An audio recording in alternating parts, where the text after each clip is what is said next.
বন্ধুরা, চীনের জঘন্য কাজকর্ম আবার শুরু হয়ে গেছে। চীন একবার পুনরায় তার বিস্তারবাদী নীতির দরুন ভারতের নতুন রাজ্যগুলোকে টার্গেট করছে, যাতে ওখানকার জমি দখল করা যায়। আপনারা সবাই জানেন, এর আগে চীন লাদাখ অরুণাচল প্রদেশে অনুপ্রবেশের চেষ্টা করেছিল, কিন্তু তা সেটা করতে সফল হয়নি। তাই তারা অরুণাচল প্রদেশের সীমা সংলগ্ন এলাকায় মিলিটারি ভিলেজেস বানানো শুরু করে দেয়, যাতে চীনা সেনারা তাদের হাতিয়ার ও অন্যান্য যুদ্ধ সামগ্রী এখানে রাখতে পারে। এখন এমনই ছোট ছোট গ্রাম চীন উত্তরাখণ্ডের সীমার নিকটেও বানাচ্ছে, যার জন্য ভারত কড়া আপত্তি জানায়। উত্তরাখণ্ডের সীমার খুব নিকটে ইস্টার্ন সেক্টরে চীন মোটামুটি 400টা গ্রাম তৈরি করার টার্গেট রেখেছে। রিপোর্টে বলা হচ্ছে, লাদাখ ও অরুণাচল প্রদেশে ব্যর্থ হওয়ার পর এখন চীন উত্তরাখণ্ডে নতুন গ্রামের নির্মাণ করছে। এই যে চীন সীমার নিকটে নতুন গ্রাম বানাচ্ছে, সেগুলোকে সেলফ ডিফেন্স ভিলেজ বলা হচ্ছে, যেগুলো যুদ্ধের সময় বিভিন্ন সামগ্রী ও হাতিয়ার মজুত করতে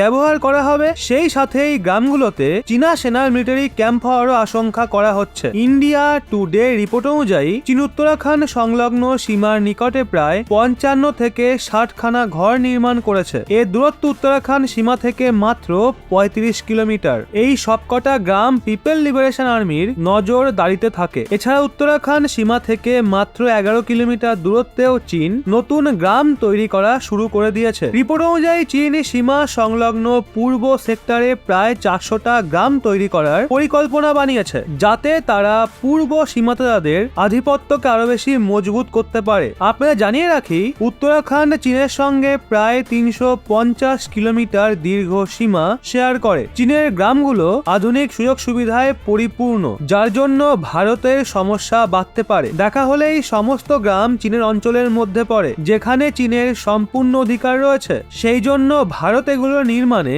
বাধা দিতে পারে না। কিন্তু আত্মসুরক্ষার ভিত্তিতে ভারত চীনকে সতর্ক করেছে, গ্রামের বাহানায় যদি চীনা সেনারা উত্তরাখণ্ডে অনুপ্রবেশের চেষ্টা করে বা আমাদের দেশের জমি হাতানোর চেষ্টা করে, তাহলে আমরা কিন্তু গ্রামগুলো উড়িয়ে দেব। অবশ্য প্রোটোকল অনুযায়ী চীন বর্ডারের 50 কিলোমিটারের এরিয়ায় পোক্ত কিছু নির্মাণ করতে পারবে না। শুধুমাত্র দুই দেশের সেনা পেট্রোলিং করতে পারবে। কিন্তু চীন তো কোনো রুল ফলো করছে না। সেই জন্য বিপদ অনুভূত হলেই ভারত কড়া অ্যাকশন নেওয়ার বিষয়ে বিন্দুমাত্র ভাববে না। বন্ধুরা, যদি চীন প্রোটোকল ভেঙে সীমার নিকটে অবৈধ নির্মাণ কার্য করতে পারে, তাহলে আমরা কেন পারবো না? এর পাল্টা জবাবে আমাদের কি করা উচিত বলে আপনার মনে হয় নিচে কমেন্টে অবশ্যই জানান।